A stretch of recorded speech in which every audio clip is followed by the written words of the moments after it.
Good afternoon, everybody. I hope you're having a fantastic day. Today, we are actually going to be talking about the goods that you should not sell on Amazon, or you shouldn't buy them from a supplier because they'll be marked as hazardous or dangerous goods. Now, I've seen so many people make mistakes on literally this one thing that's cost them hundreds, if not thousands of dollars worth of stock, a massive headache, and just pulls down their motivation. They say then that Amazon doesn't work and all this other stuff. But if they'd just read this guide, they would have never made that mistake. I go through all of this stuff in my course, and my whole course is basically based around obviously giving everyone the information that they need, putting all my experience and other people's experience in there as well, but most importantly, making sure that all these mistakes that I see people make, they are combated. There is a resolution for every problem that has cost someone money. This is one of them, okay? This is one of them. So let me just share my screen, and we're going to go through some of the guidance from Amazon, okay? So this is something, now you can actually download this if you join my free Amazon FBA group, then, or either one of them, then they're both of the links are in the description. Then all you have to do is go to the file section on the left hand side, and you can download this document. It's free for you to do so. Just make sure you get into that group. I'll accept you in, and then go to the files document, okay? I would massively recommend you familiarize yourself with this document. And if you don't want this document itself, you can search if you're on your Amazon seller account for hazardous or dangerous goods, okay? So now the reason, what happens if you don't pay attention to this, okay? First of all, let's say, okay, what happens if you don't pay attention? If you buy any of these things, then first of all, when you go to actually do a shipping plan, or you convert your stock to fulfillment by Amazon rather than from merchant, then you're going to be marked as, I think it'll be hazardous, or hazmat review, sorry. So you'll say, hey, your goods need to go for a hazmat review. If any of your goods fall under these different areas, then you'll have to provide information, like documents and stuff like that. So we don't ever want to get into that situation, ever. More of a headache than it's worth. So we always want to make sure we're not going down that process. Now, if you go through all of this and your products are not hazardous, they're not dangerous in any way, but your goods still get marked for a hazmat review, it's just Amazon just doing their due diligence, okay? Hazmat review normally takes about 4 working days, so if it was marked for hazmat review on Monday morning, then probably by Thursday evening or Friday morning, you would have an answer from the kind of the hazmat team, I don't know who they are, on your product, okay? If they need more information, or if it's been marked as safe. So it takes about 4 days. So just bear that in mind when you're ordering your products. Always create your shipping plan and your product before you actually physically order, because you don't want to get stuck with a product that you cannot sell, just in case it is or it has been regulated, okay? And you can't sell it at all. So if you have a look at this, so these are some product examples in the different categories. So if we look at automotive, if we look at anything to do with basically paint and interior care, so we're thinking liquids, okay? Any kind of liquid, then again, think red flag, probably hazardous, probably can't sell that. All this sorts of stuff, window cleaning, they're going to be abrasive.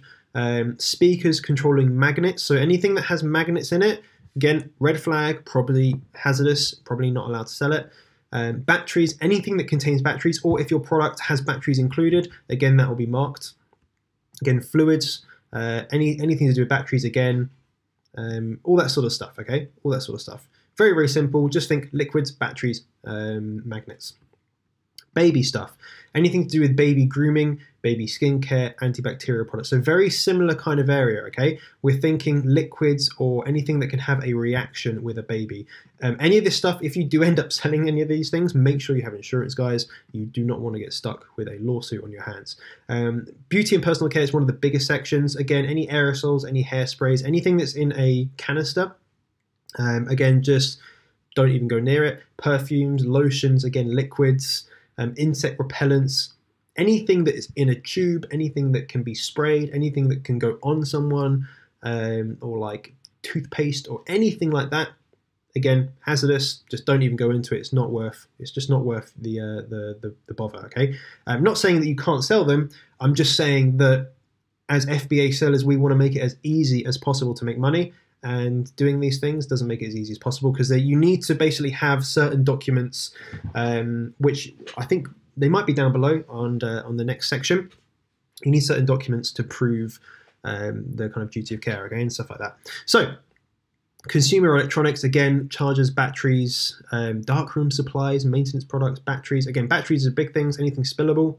Health and personal care, again, things, liquids. So you can see the trends here. We're thinking liquid, batteries, aerosols, that sort of stuff.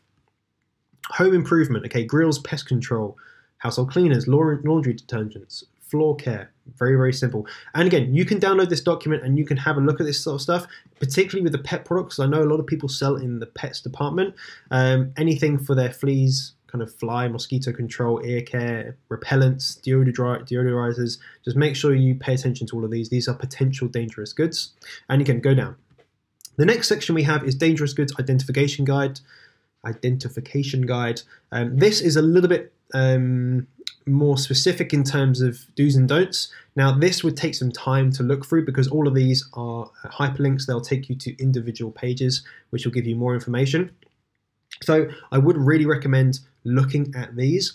And just actually, while we're talking about guidelines and particularly responsibilities, something that I've been made aware of is that if you have a package like a poly bag, you know, these Ziploc bags, if the opening when laid down flat is more than, I think it's 5 or 6 inches, you need a warning label on there, and it's like prevent, like, do not put this over your head or something like that. But there is an official warning label that Amazon will give you. So always look at the packaging guidelines with Amazon. For example, things like you might want to have a made in China label on your product at some point if you're designing it, if it doesn't have it already. So this is just a bit about, you know, identifying what you have to do. There's loads of resources that you can go through. Again, a little bit more complicated to look through, but these are the 2 things that you really, really need to familiarize yourself with. Both of these are available on Amazon support. So if you go to your Seller Central account, go to the right-hand side, top right-hand side, press help. And if you type in dangerous goods or hazmat review, then you'll be able to come up with all this sort of stuff, okay? So that's nice and simple, guys. All you have to do is go to, what is that? Look, so rubbish. All you have to do is go to the Amazon group. I have no idea why the cover photo looks like that. Doesn't matter. Go to files just on the left-hand side. Once you're in files, you'll be able to get things like the Amazon FBA checklist. I've got a template of accounts that you can use. There's the exact ones I use. And then at the very top, examples of Amazon dangerous goods. Just click that, download it, and then you'll be able to have that, keep it in your files, and always just refer back to it when you're doing your product research. But that's it, guys. That is it for today's video. I hope you enjoyed it. Make sure you join the free Amazon group. It's always going to be there. I've got 2. One is the Amazon FBA UK sellers, and one is Amazon FBA UK. So join both, join one of them. They're great for networking with other people that are in the same place as you. And I'm giving out content on these platforms all the time. So guys, I hope you have enjoyed today's video. Make sure you subscribe and turn on notifications because I do giveaways or PayPal giveaways at least 3 times a week, giving away up to £25 per video. So definitely worthwhile to subscribe and stay notified on my uploads. Leave a comment down below with what you think. If you've had anything turn up or been flagged for hazmat review, let me know. Let me know how it went. Not just me, but also the other people in the comments section. It'll be interesting just to see your experience if you'd like to share that or not. But guys, I hope you enjoyed today's video. Give it a thumbs up if you have, and I will see you tomorrow. Bye-bye.